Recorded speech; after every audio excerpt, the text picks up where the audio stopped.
Estamos de regreso en el mundo ahora de France 24. Revisemos los titulares de la jornada. El primer grupo de pacientes y heridos palestinos llegaron este lunes a Egipto desde Gaza a través del cruce fronterizo de Rafah, que hoy fue reabierto. Se trata de un paso clave pero limitado dentro de la segunda fase del cese el fuego entre Israel y Hamás.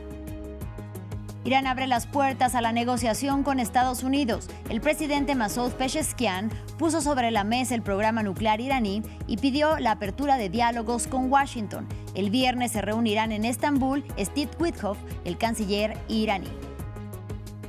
Michelle Bachelet podría convertirse en la primera mujer en ocupar el cargo de secretaria general de Naciones Unidas desde su fundación. El presidente de Chile anunció la candidatura de la exmandataria, que cuenta con el apoyo de México y de Brasil. En Siria inició este lunes la implementación del acuerdo alcanzado el viernes entre las milicias kurdas y el gobierno de Damasco, con el que se pretende integrar gradualmente a las minorías en las instituciones del Estado. Lo vemos en minutos en Directo A.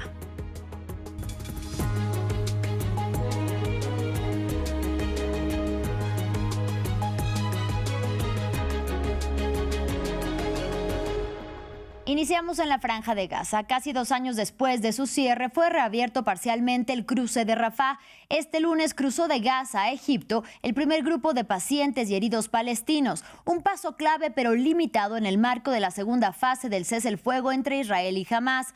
Junto con la reapertura continuaron los ataques del ejército israelí contra territorio palestino. Tan solo hoy 4 personas perdieron la vida en bombardeos de las fuerzas israelíes, entre ellos un niño. Ampliamos a continuación.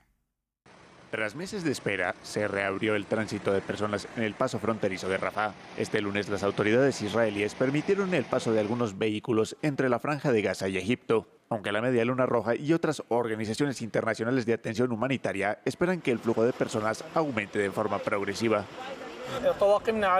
Nuestras tripulaciones están totalmente preparadas y listas, ya sean en hospitales de campaña o en ambulancias equipadas para transportar pacientes al paso fronterizo de Rafah. Pero hasta el momento, dado que el asunto está en sus inicios, las cosas no están claras. Estamos a la espera de cualquier lista o detalle técnico y trasladaremos inmediatamente a los pacientes de acuerdo con el protocolo de evacuación sanitaria. Las primeras personas que lograron ser evacuadas son enfermos y heridos que llevan meses esperando para poder acceder a tratamientos médicos. Llevamos 2 años esperando a que se abra el paso fronterizo y ahora que se ha abierto, el Ministerio de Sanidad nos ha llamado para decirnos que viajaremos a Egipto para completar el tratamiento. Su problema es en los ojos. Ahora no puede ver nada con ellos. La evacuación lleva mucho tiempo y aquí sufrimos la falta de tratamientos. No hay alta tecnología ni dispositivos. Nos llamaron para que viajáramos y vinimos en respuesta a su llamada. Israel tomó el control del paso fronterizo en mayo de 2024, meses después del inicio de la ofensiva en la Franja de Gaza. Desde entonces, el cruce estuvo abierto durante breves ventanas de tiempo. Sin embargo, la reapertura del punto de aduanas fue uno de los acuerdos entre Israel y Hamás en la primera fase del denominado Plan de 20 puntos promovido por el gobierno de Estados Unidos. Vamos a Irán. En medio de la presión de Estados Unidos, el presidente iraní Masoud Pezeshkian pidió la apertura de negociaciones con Washington sobre el programa nuclear. Noticia que llegó horas antes de que el portal de noticias Axios informara que el enviado especial de Estados Unidos, Steve Witkoff, se reunirá este viernes en Estambul con el canciller iraní Abbas Araghchi. Recordemos que el mandatario Donald Trump ha amenazado constantemente con atacar a la República Islámica e incluso ordenó el despliegue de portaaviones USS Abraham Lincoln, y lo hizo en respuesta a la represión gubernamental iraní contra las manifestaciones que iniciaron en diciembre y que dejaron, según organizaciones de derechos humanos, miles de muertos. Escuchemos. En esta etapa se han debatido diversos puntos y estamos revisando y ultimando los detalles de cada paso del proceso diplomático que esperamos concluir en los próximos días. Esto concierne al método y al entorno de trabajo. En Siria, el ejército de Damasco entró a la ciudad de Hasaka, un bastión de las fuerzas kurdas, y lo hizo en virtud del acuerdo alcanzado el viernes entre el gobierno de facto de Ahmed al-Shara y la minoría, con la que se pretende que las instituciones militares y civiles kurdas se integren gradualmente al Estado sirio. El acuerdo se produjo después de que las fuerzas democráticas sirias cedieran territorio a las fuerzas gubernamentales que avanzaban en las últimas semanas. Leurel nos amplía. Tras meses de tensiones y combates entre las tropas de Damasco y las fuerzas democráticas sirias, un convoy de vehículos del ejército se desplegó en la ciudad de Asaka, bastión de las fuerzas kurdas. Un primer paso hacia la integración gradual de las instituciones militares y civiles kurdas en el Estado sirio. Si la entrada se desarrolla pacíficamente, según el acuerdo entre el gobierno sirio y las fuerzas democráticas sirias, mañana martes entrarán fuerzas adicionales, también compuestas por unos 15 o 20 vehículos pertenecientes a las fuerzas de seguridad interna. Si todo va bien, como esperan todos los sirios, comenzará el proceso de integración. Este lunes entró en vigor el acuerdo pactado entre las fuerzas democráticas sirias y las fuerzas gubernamentales del presidente de facto Ahmed al-Shara. Los kurdos habían intentado preservar la autonomía que ejercían sobre territorios del norte y del oriente de Siria, tras apoderarse de aproximadamente una cuarta parte del país en las batallas contra el grupo Estado Islámico durante la guerra civil. Sin embargo, este lunes, los kurdos de Asaka dieron la bienvenida a estos pequeños contingentes del Ministerio del Interior, esperando que sea la señal de una paz duradera. Somos un solo pueblo, solo reclamamos nuestros derechos y nada más. El acuerdo exige a los kurdos que entreguen algunos campos petrolíferos, el aeropuerto de Kameshli y los pasos fronterizos al gobierno, pero también incluye derechos civiles y educativos para el pueblo kurdo y la garantía del retorno de los desplazados a sus zonas. Además, está previsto que las FDS se integrarán en el ejército sirio, pero permanecerán dentro de una división formada por 3 brigadas. Hablamos ahora de la guerra en Ucrania. Sí habrá una segunda ronda de conversaciones a 3 bandas entre Rusia y Ucrania con la mediación de Estados Unidos. El portavoz del Kremlin, Dmitry Peskov, confirmó que se celebrará entre el miércoles y el jueves. Y Abu Dhabi, la capital de Emiratos Árabes Unidos, será nuevamente escenario del encuentro en el que se busca un camino hacia la paz en un conflicto que este mes cumple 4 años de haber iniciado. Cabe recordar que Rusia alcanzó una tregua con Estados Unidos para no atacar territorio ucraniano por una semana en el momento más duro del invierno. En más información, victoria para la derecha en Costa Rica. Laura Fernández se convertirá en la segunda mujer en llegar a la presidencia del país centroamericano. Sin necesidad de que se organice una segunda vuelta electoral, ganó los comicios presidenciales bajo la candidatura del oficialismo con el 48,3% de los votos. En su discurso de triunfo anunció que habrá un cambio profundo e irreversible en Costa Rica. William Gasov tiene el informe. Laura Fernández es la presidenta electa de Costa Rica, un mandato ciudadano que representa la continuidad del presidente Rodrigo Chávez en el país centroamericano.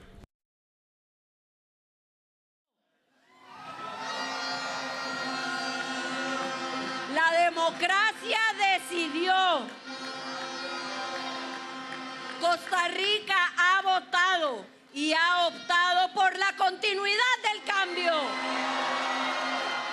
Fernández, de 39 años, es parte del partido derechista Partido Pueblo Soberano. Licenciada en Ciencias Políticas y especializada en políticas públicas, fue ministra de Planificación y de la Presidencia en el gobierno del actual mandatario. Me siento muy feliz porque continuamos en un proyecto democrático con continuidad de muchos proyectos que no se pudieron hacer en este gobierno y ahora se van a continuar con el gobierno de Laura. Y lo principal, que el país no tomó el rumbo de la izquierda.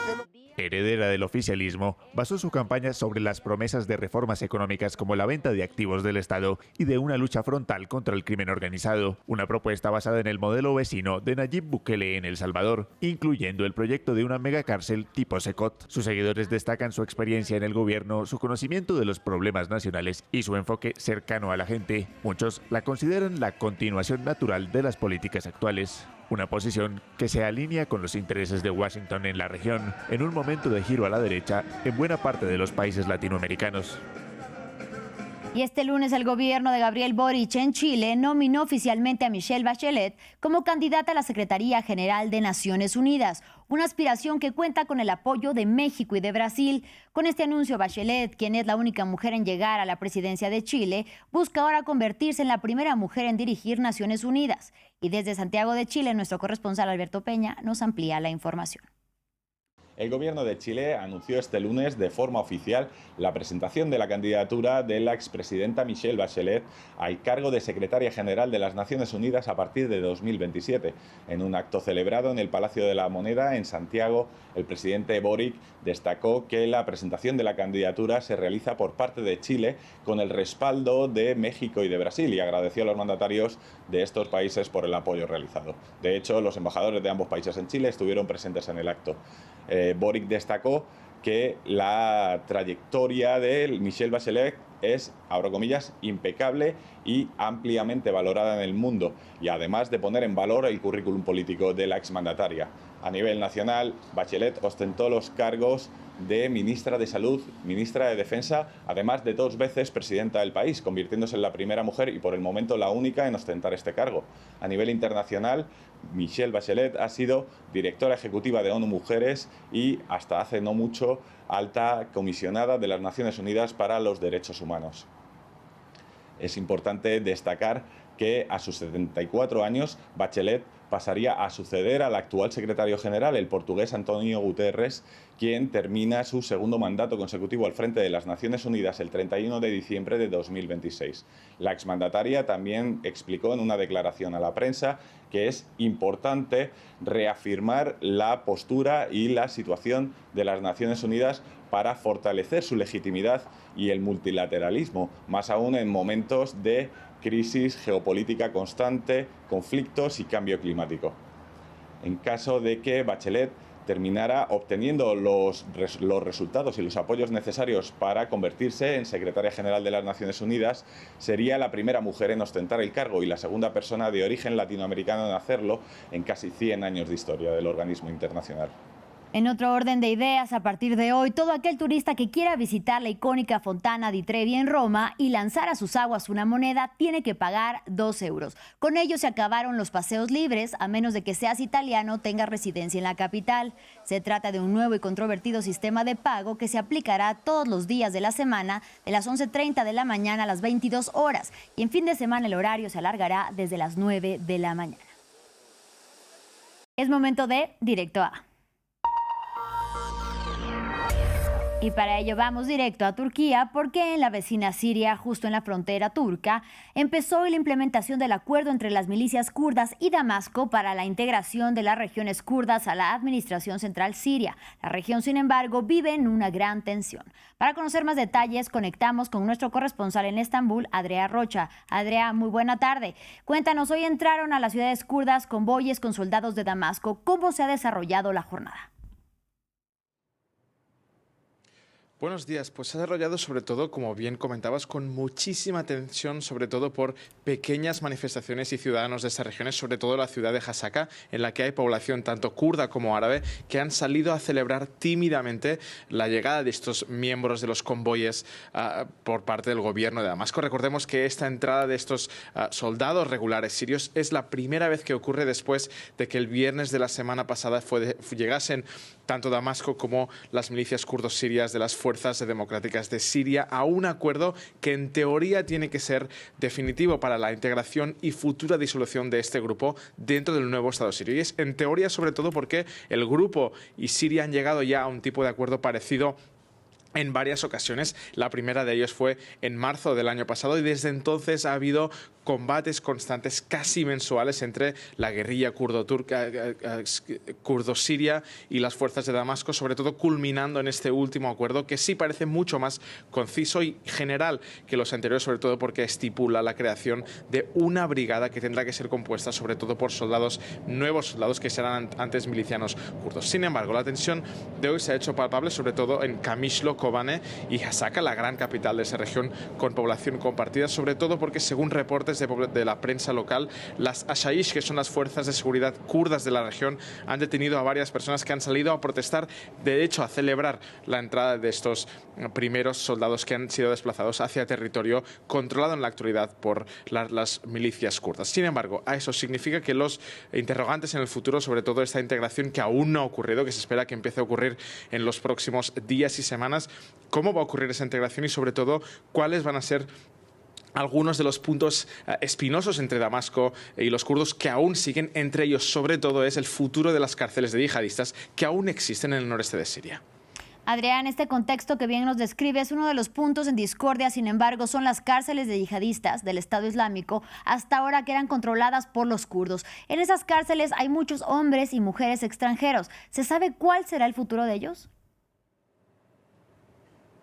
Pues es ahora mismo la grandísima incógnita de lo que puede ocurrir en los próximos días y semanas en esa región en el noreste de Siria, y sobre todo porque la semana pasada fue anunciado por parte de los Estados Unidos que parte de estas cárceles, en las que se alberga 40.000 exmiembros del Estado Islámico, sean desplazados hacia Irak, de donde serán trasladados todos los extranjeros hacia sus países de origen. Recordemos que la mayoría de los miembros del Estado Islámico de esa época, hace 10 años, eran sobre todo sirios e iraquíes, pero también había muchos europeos y otros miembros de otros países de Oriente Próximo. Sin embargo, esos envíos que empezó a realizar los Estados Unidos la semana pasada, junto con la ayuda de Francia y Turquía y Irak, por supuesto, quien recibía estos envíos, han parado por la petición de Irak, ya que Irak se rechaza estos traslados si los países de origen de estos ciudadanos de terceros países, como son muchos europeos, no aceptan a estos ciudadanos en sus propios países para que sean juzgados y encarcelados, si así conviene,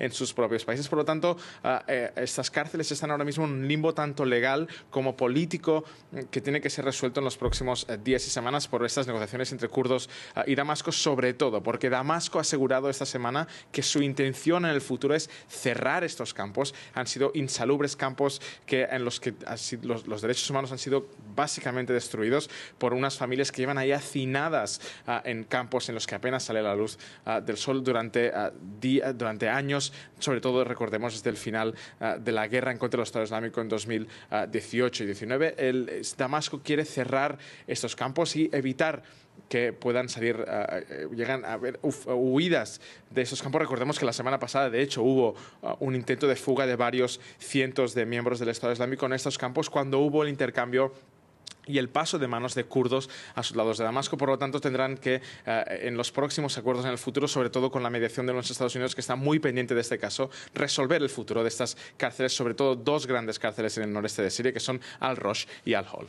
También veremos el futuro de este acuerdo, porque hay que recordar, y bien lo sabes, Adrià, que otros acuerdos en el pasado se han roto de manera repetida entre los kurdos y el gobierno sirio. Muchísimas gracias por tu reporte. Ahora vamos con Enfoco.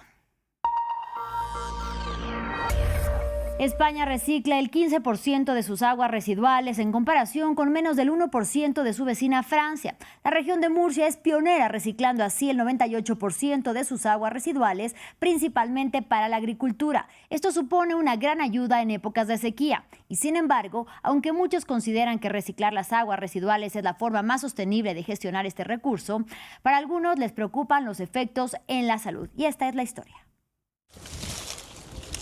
Agua de inodoros, cocinas, lavadoras.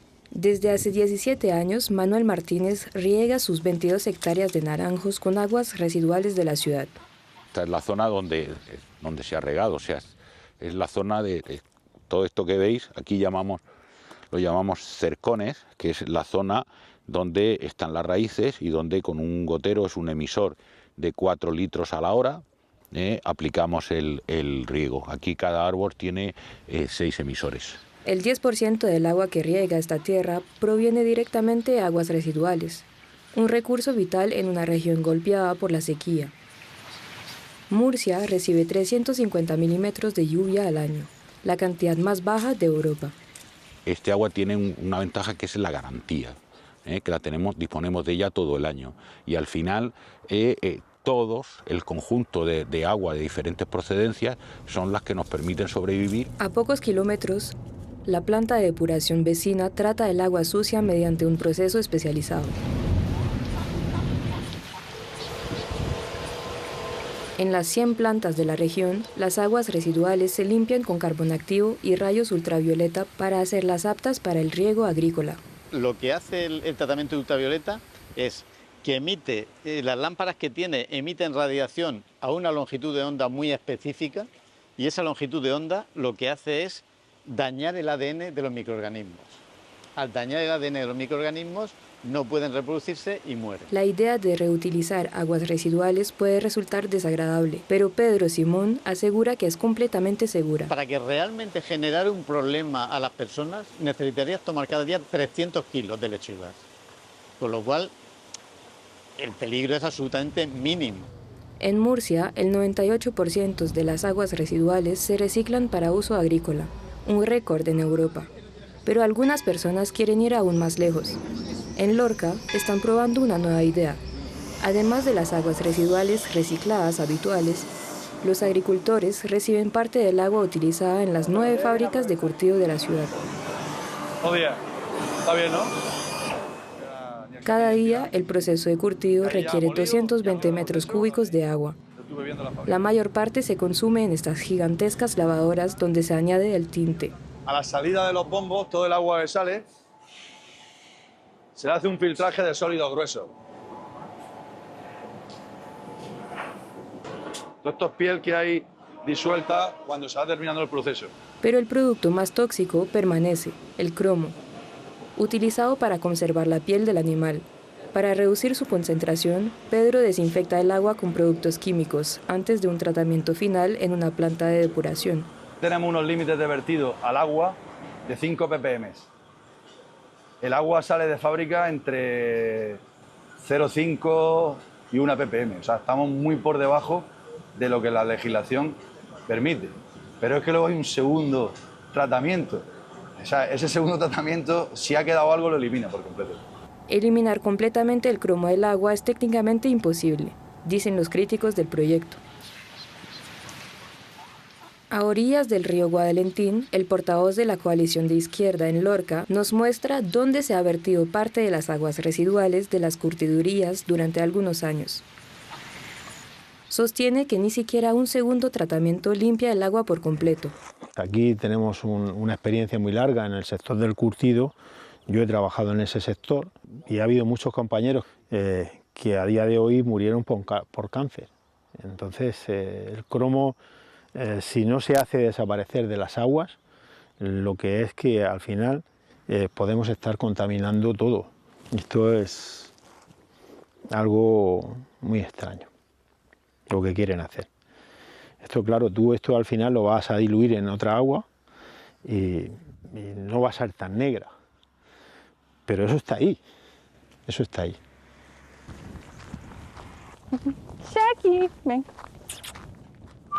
Una preocupación compartida por muchos vecinos. A pocos cientos de metros de su casa, Carmen y su hija María no están contentas con esta agua marrón. ¡Shaki! ¡Shaki! ¡No!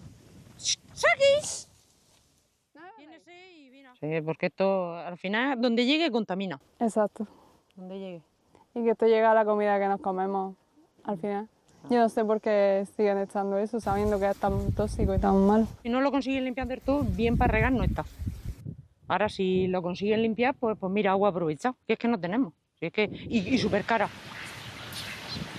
El operador de agua de la ciudad dice que el estudio piloto durará varios meses, con pruebas de laboratorio regulares. Con esto vamos a una pausa, pero en breve tenemos más información aquí en France 24. Los esperamos.